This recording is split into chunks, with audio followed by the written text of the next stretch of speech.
Internals தொடங்கிடுச்சு.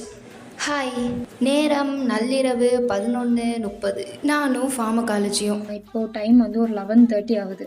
இப்போ புக்கை open பண்ணி வச்சு ட்ரக்கு பேரும் வாயில் வர மாட்டேங்குது.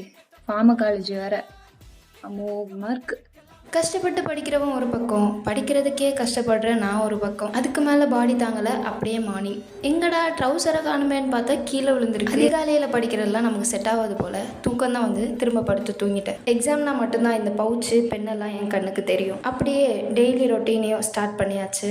எது கரெக்டாக இருந்ததோ இல்லையோ, இந்த ஹேர் பேண்ட் கரெக்டாக இல்லைன்னா நாளே நல்லா இருக்காது. இந்த மொத்த பில்டிங்லேயும் அது மட்டும்தான் உனக்கு சரியில்லையான்னு கேட்டிங்கன்னா ஆமாம். வழக்கம் போல் பேட்ச் ஒர்க்லாம் முடிச்சாச்சு. உளுந்த வடையில் இருக்கிற ஓட்ட மாதிரி பயனே இல்லாமல் வாழ்ந்தாலும் பெட்டு நமக்கு எப்போவுமே நல்லா இருக்கணும். அப்போ தான் ரூம் பார்க்க கேவலமாக இருந்தாலும் கொஞ்சம் மங்களகரமாக இருக்கும். எப்படி காலேஜ் போகிறதுக்கு சன்ஸ்க்ரீன் முக்கியமோ அதே மாதிரி நல்ல கலர் பெண்ணும் எனக்கு முக்கியம். கலர் மட்டும் பத்தாது, ஃபிட் செக் மாதிரி அதுக்கும் ட்ரைனிங்லாம் கொடுக்கணும். அப்போ நான் படிக்காத எக்ஸாமையும் நல்லா எழுத முடியும். இனியாவது படிக்கலாமேன்னு சொல்லிட்டு புக்கை ஓப்பன் பண்ணால் எல்லாரும் வெறிக்க என்னையே பார்க்குறாங்க.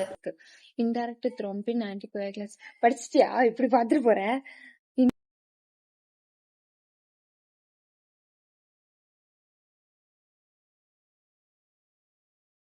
எவ்வளோ தான் இந்த ட்ரக்ஸை படித்தாலும் மண்டையில் 5 நிமிஷத்துக்கு மேலே நிற்க மாட்டேங்குது. ட்ரக்ஸை மறக்கணும்னு முடிவு பண்ணிட்டேன்னா அந்த கடவுளே வந்தாலும் மறந்துடுவேன். 2 பேப்பர் கூட என்னை முழுசாக படித்து முடிக்கல. அதுக்குள்ளே என் நிலமையை பார்த்தீங்களா? வாயை பொழந்துட்டு. நேற்றுக்கு போல லைஃப் ரொம்ப மோசமாக இருக்குன்னு எல்லாரும் சொல்லியிருந்தீங்க. உங்களுக்காக தான் இந்த கோட்ஸ். அதில் என்ன எழுதியிருக்குன்னு பார்க்கணுன்னா மறக்காமல் ஸ்டோரியை போய் செக் பண்ணுங்கள். லைஃப்பில் பர்பஸே இல்லைனாலும் நம்ம பர்பஸோடு தான் வாழணும். சாப்பிட்றது தான் நமக்கு பர்பஸாகவே இருக்கணும். ஒரு நாளும் நான் பேக் எடுத்துகிட்டு போனதில்லை.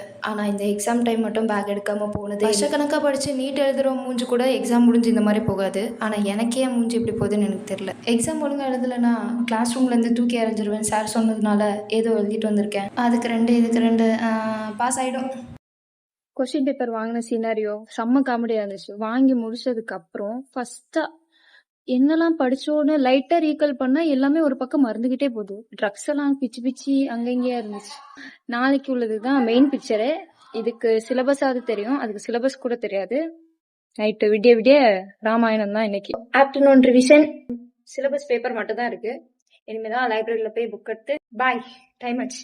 நாளை காணாம்.